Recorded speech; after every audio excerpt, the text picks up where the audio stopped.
Bueno, estamos con José Antonio Ocampo. Bienvenido a Colombia otra vez. No, encantado de estar con ustedes. A ver, comencemos un poco con el que sigue siendo el tema de moda, Europa. Pues ya finalmente el Banco Central Europeo nos dio algunas medidas adicionales para tratar de, por lo menos, contener la crisis por un tiempo más.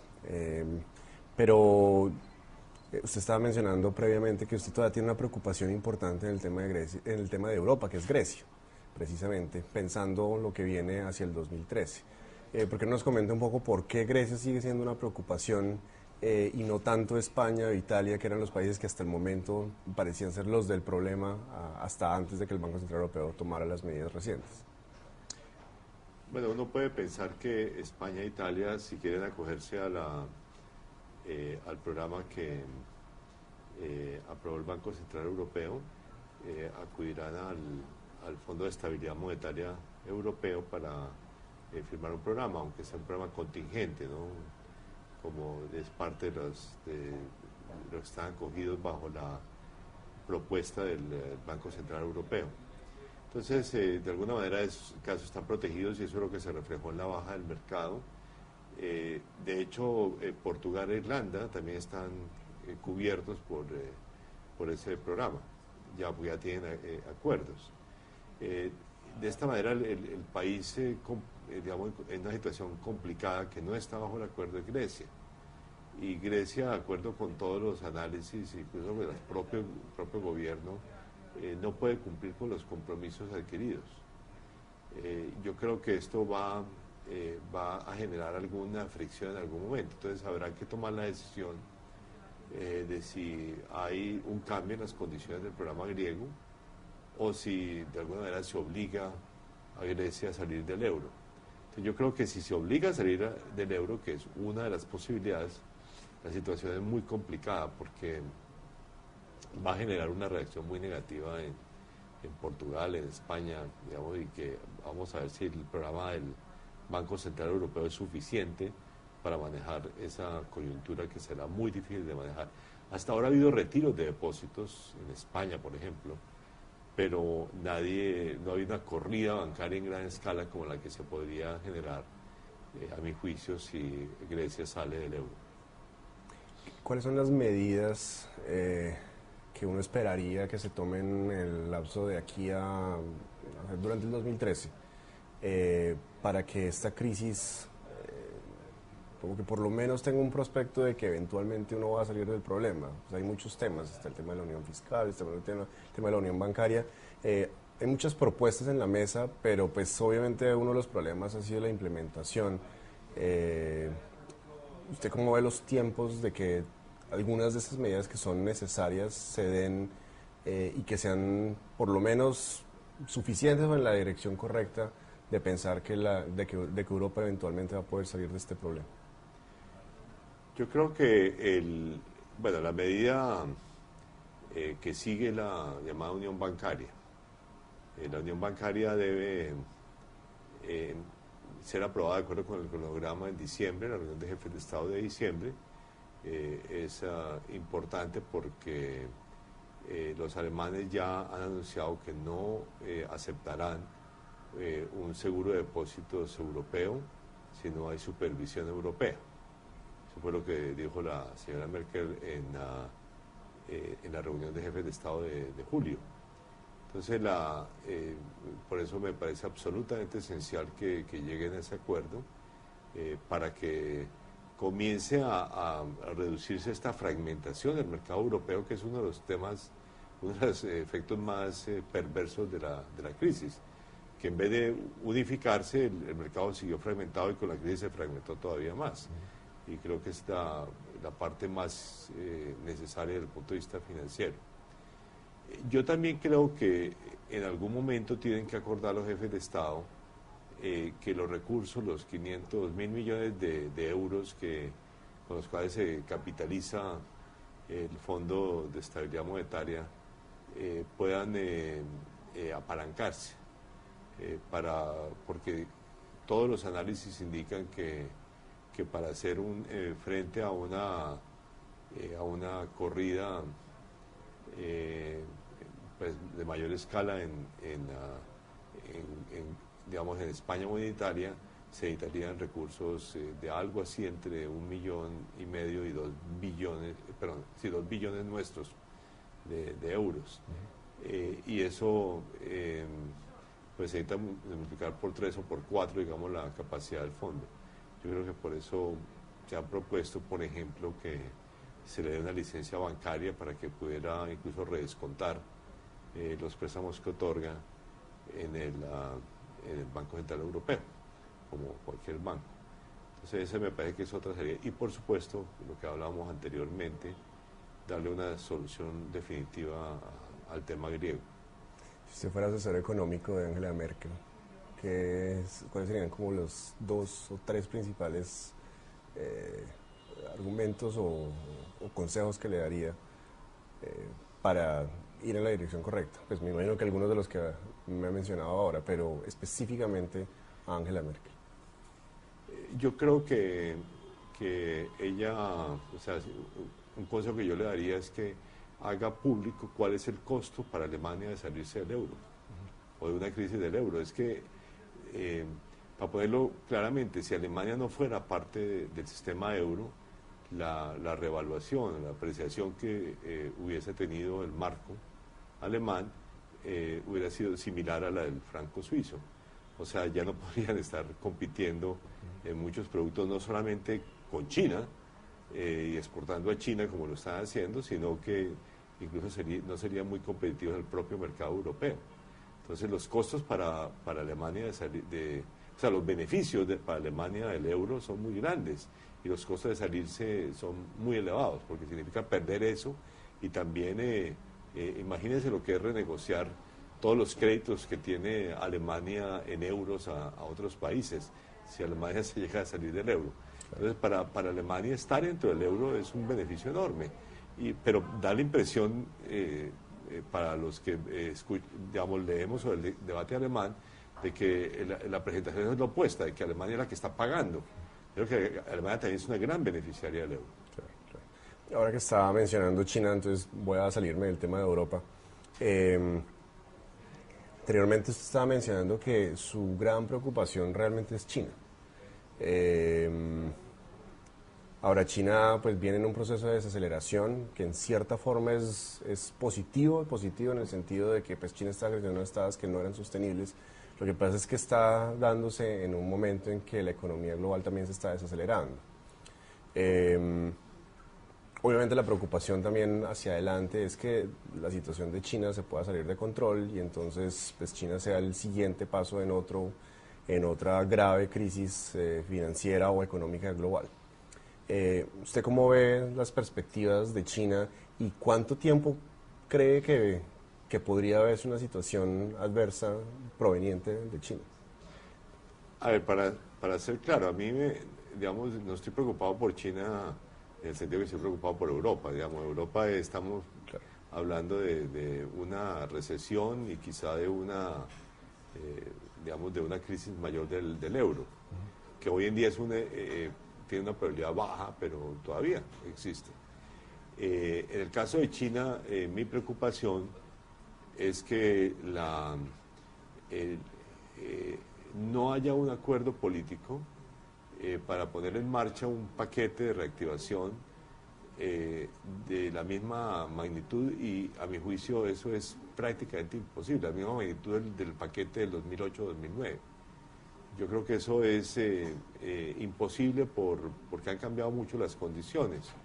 Que sería un paquete de inversión, las provincias están endeudadas, hay sobrecapacidad productiva ya en varios sectores y sobre todo hay un gran desequilibrio entre la inversión y el consumo en China que tiene que corregirse, y esto más bien mejoraría la situación en el corto plazo. Entonces yo creo que el tema chino de pronto no es inmediato, de pronto logran llegar a un acuerdo para un paquete que frene la desaceleración que están teniendo, pero lo que a mi juicio resulta casi inevitable es que haya una desaceleración mayor hacia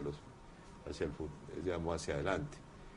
Si se da esa eventualidad, digamos, para los países sudamericanos, que hemos venido teniendo un auge gracias a los altos precios de productos básicos, vamos a tener un momento difícil, porque creo que este ciclo ascendente o de altos precios de productos básicos terminaría y estaríamos ya en una fase descendente clara. Precisamente le iba a preguntar sobre los commodities. ¿Usted cómo ve la situación del auge pues, de los últimos, pues, reciente de los precios de los commodities, pues, el precio del petróleo, a pesar de la desaceleración fuerte que se dio en el segundo trimestre de este año, tuvo sus caídas, pero otra vez ha vuelto a reaccionar al alza y se mantiene en niveles altos? ¿Usted cómo ve la perspectiva de los precios del petróleo hacia el 2013? Sobre todo pensando que los precios del petróleo para Colombia son muy importantes. La economía colombiana hoy en día depende mucho más de los ingresos petroleros, las cuentas fiscales también son mucho más dependientes. Entonces, para nosotros es importante tener una visión de qué va a pasar con el petróleo en el 2013 y pues en los próximos 10 años también. Pero en el corto plazo y en el mediano plazo, ¿cómo ve la situación? Bueno, yo creo que los productos básicos llevan un auge que es de 10 años ya, digamos, con una interrupción en el 2000, pues, entre mediados del 2008 y mediados del 2009. Mi preocupación es que esos ciclos o esos superciclos, como le llaman ahora, de altos precios, deben terminar en algún momento. Y entonces vendrá una tendencia a la baja. La situación del petróleo puede ser un poco mejor porque la gran diferencia entre el petróleo y algunos otros productos básicos, desde esa perspectiva, es que el petróleo sí tiene una tendencia ascendente de largo plazo. Pero aún así yo creo que no vamos a ver por mucho tiempo más estos precios tan altos del petróleo. Vamos a estar en una fase también descendente, que quizás no vaya a ser tan fuerte como la que hubo en el 2008-2009 o anteriormente, digamos. Hay que recordar que hace 15 años el precio del petróleo era bastante más bajo que el actual, era una fracción del actual.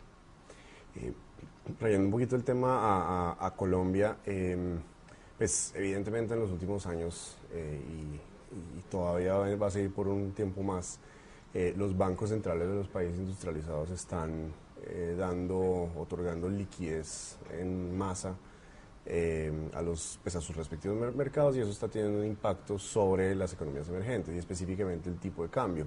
Obviamente aquí pues en Colombia es un gran tema de preocupación la revaluación de la tasa de cambio.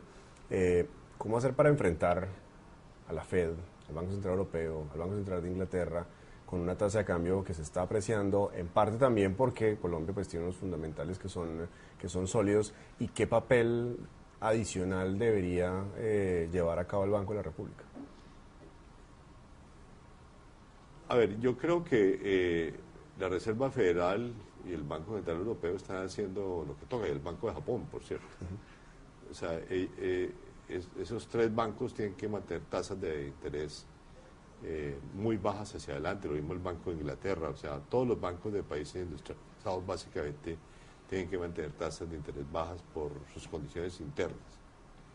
Eso, más que las medidas de expansión adicionales, es lo que genera obviamente un atractivo, digamos, a atraer capitales hacia economías en las cuales el rendimiento es mayor. Esa es casi una característica en el corto plazo inherente a la coyuntura que estamos viviendo y vamos a seguir viviendo por algunos años. ¿Cuánto eso se genera revaluación o eventualmente otro fenómeno, qué sé yo, una burbuja inmobiliaria o una rápida expansión del crédito? Yo creo que es un tema que sí es del resorte de las autoridades monetarias colombianas. Y en eso yo creo que el peso colombiano es una de las monedas más afectadas porque esencialmente no se ha hecho nada para evitar la revaluación. Otros países han sido mucho más efectivos porque han hecho algo. O sea, hoy en día, por ejemplo, el problema espantoso de sobrevaluación que tenía Brasil está en buena parte corregido. El de Colombia no está corregido. Y yo creo que lo que hay que, digamos, si yo estuviera, bueno, lo que he venido recomendando al gobierno y al Banco de la República es que tienen que ser mucho más activos en esta materia y no asumir que esto va, que no se puede hacer absolutamente nada. Mucho más activos es comprar más dólares o... Puede hacer una mezcla de cosas, o incluso el gobierno podría hacer algunas cosas. O sea, yo creo que puede haber más compras, una política de compra activa, digamos, como la que tiene, por ejemplo, el Banco de Reserva del Perú, una regulación de capitales, también lo hace el Banco de Reserva del Perú, lo hace directamente a través de los encajes a los depósitos de moneda extranjera, que es más o menos como un encaje al endeudamiento externo que teníamos nosotros en el pasado. Esa es otra medida. O incluso, digamos, si se considera que el origen del problema es exclusivamente los altos precios del petróleo, yo también he propuesto públicamente que hagamos una especie de retención cafetera, pero ahorita la minería. O sea, si ese es el problema, si es la única forma, entonces hagámosle una retención. O sea, digámosle que el 10 o el 15% de los ingresos por exportaciones tienen que ser depositados en el Banco de la República un tiempo y que se les devolverá cuando los precios bajen. Pero ahí el gobierno le respondería, para eso fue que montamos el fondo de ahorro de las regalías. Entonces... No, porque es totalmente, ese es para los ingresos públicos y para regalías en particular. Pero yo estoy hablando de un fondo, recuerden que el Fondo Nacional del Café y la forma como manejaba era directamente a los productores privados. Okay. Se les retenía parte de sus ingresos. Okay. O se les daban entonces certificados de cambio que no podían ser redimidos inmediatamente, tenían que venderlos con descuento en la bolsa. Okay. O sea, se generaba un mecanismo de ahorro forzoso también para el sector privado. Te digo, digamos, si el gobierno estuviera realmente comprometido, el banco estuviera realmente comprometidos con el tipo de cambio, hay muchas alternativas que se pueden hacer. Ese cuento de que no hay nada que hacer me parece totalmente equivocado. Bueno, para terminar, en esta crisis financiera, muchas de las creencias que muchos economistas tenían sobre cómo funcionaba la economía en términos generales, de pronto ha cambiado un poco. El caso más notable es Alan Greenspan. Alan Greenspan pasó muchos años con una ideología muy clara de cómo funcionaba el mercado y cómo funcionaba la política monetaria, etcétera, etcétera. Y hace un par de años él reconoció que él creía que tenía una equivocación en la forma como él pensaba. ¿Usted siente que usted ha cambiado alguna forma de ver de algo que usted sentía que ha funcionado de una forma y ahora cree que no funcionaba como usted creía? Bueno, yo debo decir que, digamos, con cierto honor, que yo sí era de los que creía que la economía funcionaba como funcionó de hecho. Más aún, había venido escribiendo sobre, por ejemplo, regulaciones macroprudenciales, que, pues con otros nombres, pues, pero que se pusieron de moda después de la crisis. O sea, yo he sido un creyente que los mercados financieros están sujetos a auges y crisis. O sea, y no es que sea pues que uno tenga que pensar ir muy lejos, es que esa es la realidad de los últimos 30 años, que ha habido toneladas de crisis, y había mucha gente que ha analizado esas crisis. Ahora, ¿qué me ha sorprendido a mí? ¿Qué he aprendido? Que dentro de un área de una unión monetaria puede haber crisis de balanza de pagos. Eso sí no estaba en mi agenda. O sea, la crisis de España, o la crisis de Grecia, o la de Portugal, o la de Irlanda son crisis de balanza de pagos como las de las economías emergentes. Total. Eso yo pensé que sí era más propio de nosotros y bueno, y hay muchos temas pendientes, incluso los que yo he venido escribiendo. Por ejemplo, el tema del sistema monetario internacional no se ha discutido prácticamente. Digamos, uno de las eventualidades que se ha venido discutiendo es que el euro deje de ser utilizado como moneda de reserva y en cualquier caso va a ser menos atractivo. Eso no ha ocurrido hasta ahora. ¿Okay? Pero digamos es un hecho importante.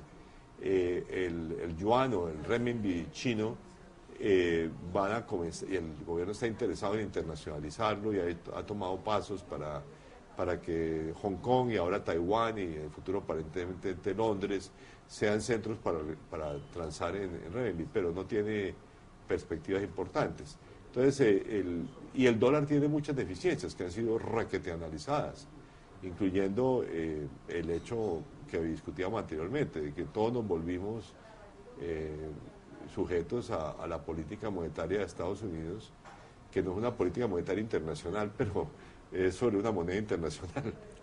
Entonces, todos estamos afectados por lo que haga la Autoridad Monetaria de Estados Unidos. Entonces, yo he sido defensor de realmente repensar un sistema monetario internacional que tenga una moneda mundial de reserva en el centro.